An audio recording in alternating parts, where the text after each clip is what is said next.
此刻，我们正站立在金融历史的一个关键节点之上。本期深度的市场分析，旨在探讨一个足以载入史册的重磅议题。这不仅仅是对单一交易日的复盘，更是对这几日全球资本市场所经历的那场堪称完美风暴的深度解构。因为就在今日2025年12月19日，两股足以撼动全球资金底层逻辑的巨大力量，以一种极具戏剧性的方式正面相撞了。第一股力量来自东亚的金融心脏，日本央行在今日午间终于结束了漫长的犹豫与试探，毅然扣动了紧缩的扳机，正式宣布将利率推升至过去30年来的最高点。这一举措无疑是对全球廉价资金时代的一次宣战。而第二股力量则源自大洋彼岸的华尔街。今晚美股将迎来年度收官的巅峰大戏4、5日，但这绝非普通的交割日。根据最新统计，本次涉及的衍生品名义价值高达史无前例的 7.1 兆美元。当这两股性质迥异却同样狂暴的力量在此时此刻叠加，它们所产生的化学反应将是核聚变级别的。特别是对于我们众多投资者手中紧握的黄金资产而言，接下来的24小时究竟是借势冲上云霄的历史性机遇，还是一场令人心跳骤停的惊魂过山车？市场的盘面似乎在向我们传达着某种极为诡异的信号。各位不妨仔细审视今日的市场表现，这其中充满了令人费解的悖论。按照常理，日本央行既然已经实锤升息，日元理应应声大涨，展现出王者的姿态。然而现实却是，日元非但没有上涨，反而如同高台跳水一般，走势极度疲软。再反观黄金，美国通胀数据明明已经创下了新低，美联储的降息预期几乎已经成为了板上钉钉的事实。按照经典的宏观逻辑，金价应当高歌猛进，可结果呢？黄金价格却在盘中表现得半死不活，甚至在这个节骨眼上，市场上充斥着关于金价即将崩盘的危言耸听。升息了，为何本币日元反而遭到抛售？通胀降温了，抗通胀属性消退后，黄金为何却迟迟无法开启新的涨势，甚至面临回调压力？如果你对这些现象感到困惑，请不要焦虑。在接下来的深度剖析中，我将剥离掉这些表象的噪音，用最严谨的金融逻辑配合最通俗的语言，为您彻底拆解这看似混乱盘面背后的底层代码。我们将如同外科手术般精准地抽丝剥茧，穿越市场情绪的迷雾，为您锁定那条隐藏在混乱背后的黄金投资主线。闲话不再多叙，让我们直接切入这场金融风暴的核心风眼。首先，让我们把目光聚焦在今日引爆的第一枚深水炸弹——日本央行的货币政策决议上。就在今日午间，日本央行行长植田和男终于结束了长久以来模棱两可的太极策略，展现出了前所未有的鹰派决断。日本央行正式发布公告，将基准利率从原本的 0.5% 直接上调至 0.75%。 这一数字或许在部分投资者眼中显得微不足道，但若置于历史的长河中审视，这不仅是一个数据的变动，更是一个时代的终结。这是自1995年以来，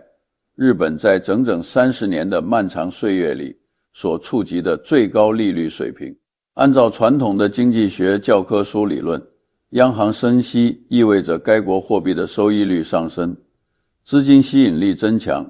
理应引发汇率的大幅升值。这本该是一件惊天动地、足以改写汇市格局的大事。然而，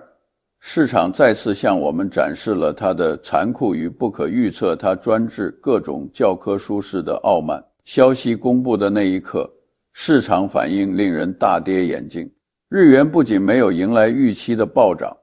反而像是被刺破的气球，瞬间失去了支撑，价格直线跳水。美元对日元的汇率更是势如破竹，直接冲破了156的心理关口，在极短的时间内拉升了近60个基点。无数投资者在后台向我发问，这完全不符合逻辑，为什么央行明明升息了，货币却在贬值？事实上，这正是华尔街最经典也最残忍的游戏规则， Buy the rumor, sell the facts， 买入预期，卖出事实。我们需要深刻理解的是，金融市场永远是在交易未来，而非当下。为了迎接这次升息，全球的投机资本和聪明钱已经整整炒作了1个月之久。从上个月一系列前瞻性数据的发布，到各路日本央行官员透过媒体释放的鹰派信号，所有的预期早已经被市场消化，并充分定价在之前的日元涨幅之中了。换句话说，日元在过去几周的上涨其实是预知了今天的利好。当今日中午靴子终于落地，而升息幅度仅仅只有 0.25%， 并没有给出超出市场预期的更激进惊喜时，那些早在低位埋伏的获利盘便毫不犹豫地选择了获利了结，这才是导致日元不涨反跌的直接交易动力。然而，在这层交易心理博弈的背后，还隐藏着一个更为深层、更为宏观的逻辑，这对于我们判断黄金的后市走势至关重要。那就是虽然日本名义上加息了，但在实质上日元依然是免费的。这一结论并非空穴来风，请各位看一组核心数据。虽然目前日本的名义利率提升到了 0.75%， 但日本国内的通胀目标依然维持在 2% 左右。在这个金融模型中，我们用名义利率 0.75% 减去通胀率 2%， 得到的实质利率是多少？答案是负的 1.25%。这是一个极具指导意义的数值，它意味着即便在加息之后，如果你在日本借款，扣除通胀因素后，银行实际上依然是在倒贴利息给你。这种深度的负实质利率环境是全球套利交易得以存续的根本土壤。日本央行在随后的声明中也极其诚实地承认了这一点，他们明确表示实质利率仍然处于深度负值区间。这句话的分量极重，它相当于给全球资本市场吃下了一颗定心丸，安抚了那颗因担忧流动性紧缩而悬着的心。此前市场最为恐惧的黑天鹅剧本是日本央行为了抗击通胀而突然变脸，进行暴力升息。一旦这种情况发生，全球数万亿美元规模的日元套利交易将在瞬间崩盘，海量的资金将不得不抛售海外资产，换回日元以偿还债务。那将是一场全球性的流动性抽血，股市和黄金都将面临灭顶之灾。但今天这个最大的雷被排除了。市场惊喜地发现，日本央行虽然动手了，但动作极其温柔，且未来的加息路径清晰而缓慢。这种鸽派加息意味着之前那种对于日元套利交易大逆转的恐慌情绪正在快速消退。对于黄金而言，这无疑是一个巨大的隐形的重大利好，因为只要全球的流动性没有被日本这个巨大的黑洞吸走，那么支撑金价高位运行的货币底座就依然稳固如初。因此，总结日本央行这边的信号，升息是事实，但天没有塌下来，恐慌情绪正在得到缓解。日元的下跌本质上是在释放之前过度拥挤的多头风险。这一系列变动实际上为黄金后市的表现扫清了一个最大的障碍。但是这是否意味着黄金在今晚就能毫无阻碍地起飞了呢？且慢，作为一名理性的投资者，如果你今晚有做多的计划，你必须先通过眼前这一道更为凶险的关卡——美国的4-5日。什么是4-5日？这个名字听起来颇具魔幻色彩，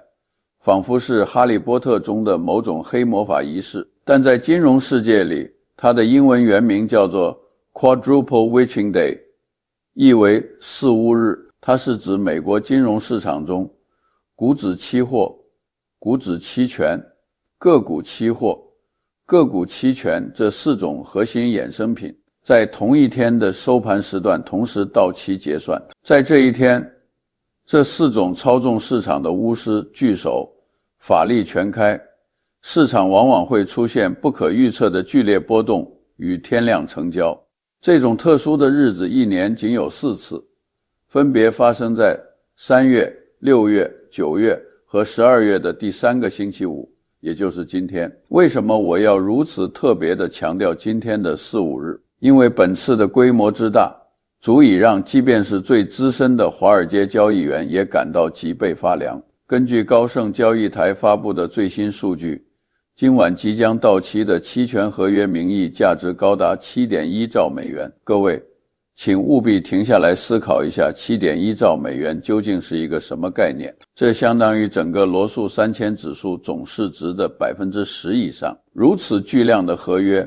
必须在短短几个小时的交易窗口内完成结算、转仓或对冲。你可以想象一下，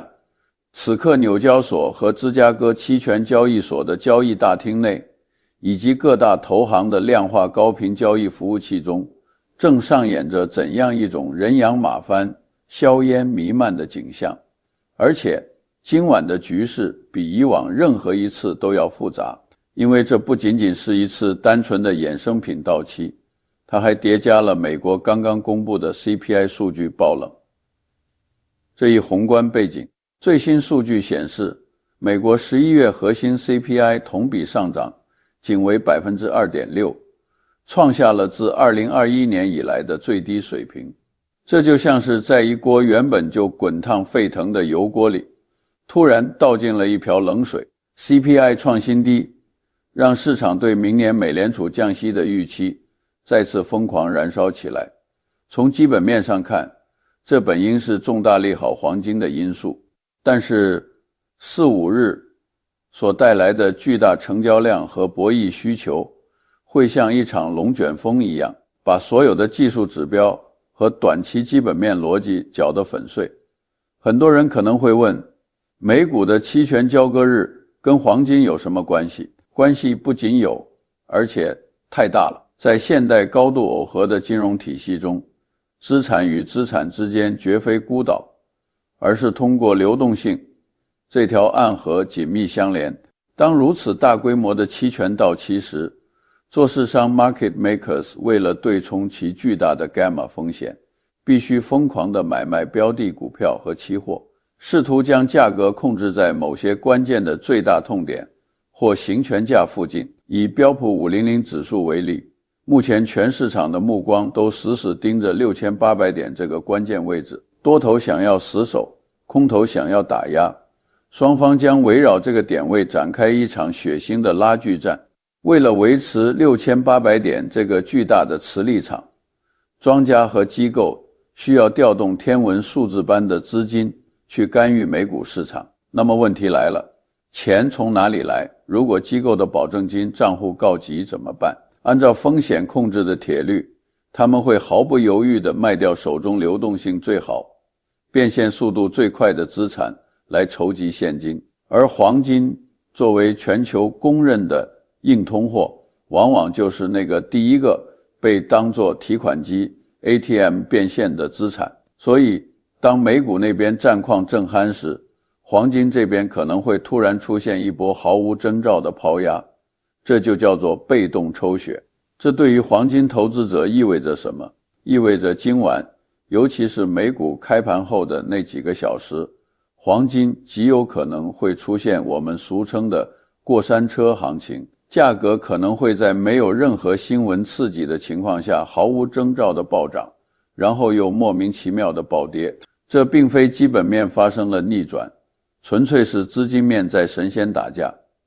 而我们这些凡人如果不幸被卷入，往往会遭殃。在这种巨大的流动性漩涡中，所有的技术分析，哪怕是最完美的 K 线形态，往往会暂时失效，支撑位可能像纸一样被瞬间捅破，阻力位也可能被轻易穿透，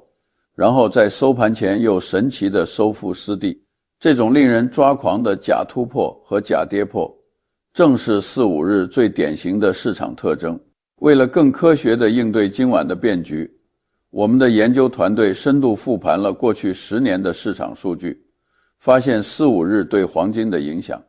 主要遵循并演绎着3种经典剧本。第一种剧本，我称之为极致恐慌下的避险模式。这种情况通常发生在股市本身就已经动荡不安、黑天鹅满天飞的时刻。当4、5日的巨量交割叠加了巨大的市场内生恐慌，导致股市出现崩盘式大跌时，资金就会像受惊的鸟群一样，不计代价地涌入黄金这个最后的堡垒。最经典的案例，大家应该都记忆犹新，2020年3月的那次4、5日，当时疫情刚开始在全球爆发，美股接连熔断，美元流动性几乎枯竭。但在那个结算日，尽管各类风险资产都在被疯狂抛售，黄金却逆势展现出了强大的韧性，成为了唯一的资金避风港。这告诉我们，当极度的恐慌情绪主导市场时，4、5日反而会成为黄金价格的助推器。第二种剧本叫做获利了结模式，这种情况通常发生在市场相对平稳，或者黄金在前期已经积累了不小涨幅的时候。我们要尝试理解衍生品交易员的心理。到了4、5日，季度合约到期了，很多机构的首选策略不是继续博弈，而是落袋为安。他们需要平仓，需要将账面的浮盈转化为实实在在的真金白银。例如2021年9月的4、5日，当时黄金经历了一波不错的上涨，但在4、5日当天及随后的几个交易日却出现了明显的回调。这背后并非黄金的基本面恶化，纯粹是资金面在进行季度结算，交易员在兑现利润以美化报表。但是各位朋友，比起单纯的涨跌，我更想让大家重点关注第3种剧本，那就是4、5日往往是趋势的转折点。这一点非常神奇，也极具实战指导意义。大量的历史数据显示，4、5日经常扮演着变盘窗口的角色。我们用数据说话，在2020年的前2个4、5日，黄金不仅当天收涨，更重要的是，它在随后的3个交易日内开启了一波单边上涨的主升浪。反过来，我们看2022年6月的4、5日，当时黄金触及了1840美元的高位。就在所有人都以为要突破的时候，4、5日成为了趋势的终结者，金价随后一路回落，而美元则在反弹的那一天构筑了一个阶段性的顶部。这背后的底层逻辑是什么？这告诉我们，4、5日不仅仅是一个结算日，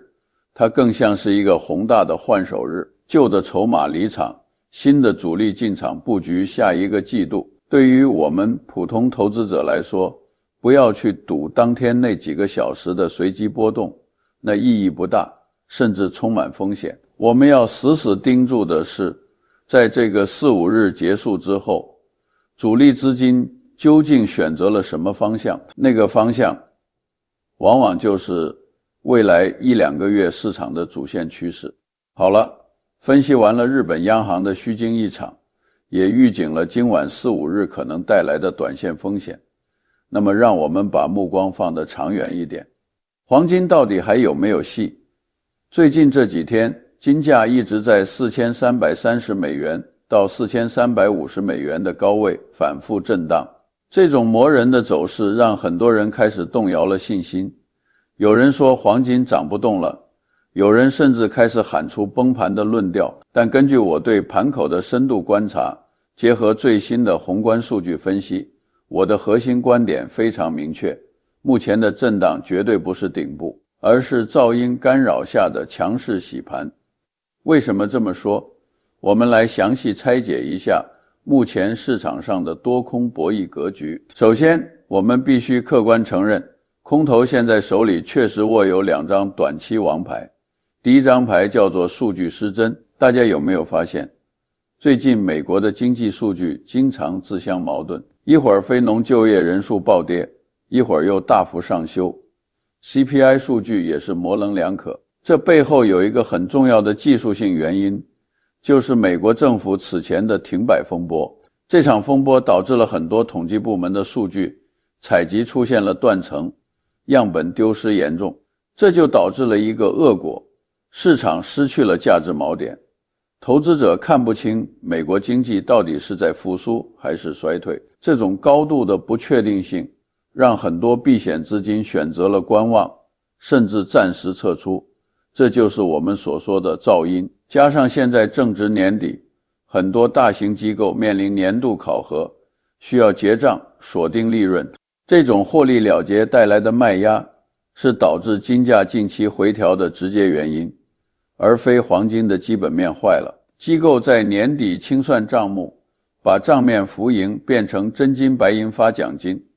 这是华尔街雷打不动的惯例。这种卖压是季节性的，不是趋势性的。等跨过了这个年新的资金配置周期开始，这些钱迟早还是要回来的。如果我们能够抛开这些短期的噪音，审视那些决定黄金长期趋势的核心力量，你会发现支撑黄金牛市的3根擎天柱，一根都没有断，反而变得更加稳固了。第一根支柱，通胀在降温，降息在即，美国的 CPI 数据创新低，这是一个不争的事实。美联储内部的风向也在发生微妙的变化，就连一向以鹰派著称的美联储官员古尔斯比，最近的表态也非常耐人寻味。他一改往日的强硬，松口表示通胀数据让明年的降息变得更有可能了。通胀下来了，美联储降息的理由就更充分了。只要降息的大方向不变，美元的收益率就会下降，而黄金作为零息资产的相对吸引力就会上升，这就是黄金最大的底气所在。第二根支柱，地缘局势的避险需求。我们看到美国和委内瑞拉之间的紧张关系正在不断升级，这个世界并不太平，地缘政治的摩擦就像是随时可能擦出的火花。每一次地缘政治的紧张升级都是黄金上涨的燃料，我们不能指望世界永远和平。作为投资者，我们只能在混乱中寻找确定的避风港，而黄金无疑是最佳选择。第3根支柱，技术面的铁律支撑，这是最客观最不讲感情的指标。虽然短线金价跌破了4350美元，但如果我们拉长周期看，黄金依然稳稳地站在所有关键周期的均线之上。从短到长5日、10日、60日，乃至牛熊分界线的100日和200日均线，依然呈现出教科书般经典的多头排列。这是看涨趋势完好的最强信号。只要这个形态维持，所有的回调在技术分析的框架里都只能被定义为修正，而不是反转。所以结论已经非常清晰，短期内受困于4、5日的资金乱流和日央行加息的余波，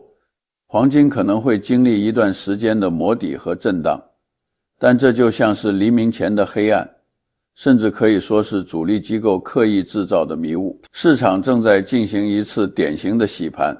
目的就是把那些意志不坚定的筹码清洗出局。对于真正的趋势交易者来说，这种时候反而是要瞪大眼睛观察，寻找低吸机会的关键时刻。当然，最后还是要再次提醒大家，不要试图去抓住每一个波动的浪花，那是上帝的工作。我们要做的是看清潮水的方向。市场永远充满噪音，但你的内心可以选择安静。在这个动荡的年底，请务必控制好仓位，严格设置好止损，然后给自己倒上一杯茶，静静地观察这场年度金融大戏的演绎，这才是成熟投资者应有的姿态。愿大家在投资的路上行稳致远，穿越牛熊。今天的深度分享就到这里。如果你觉得我的分析对你的投资体系有帮助，麻烦动动你的小手指帮我点个赞，订阅一下望京智库。你们的支持是我持续输出高质量内容的最大动力。我们下期视频见，拜拜。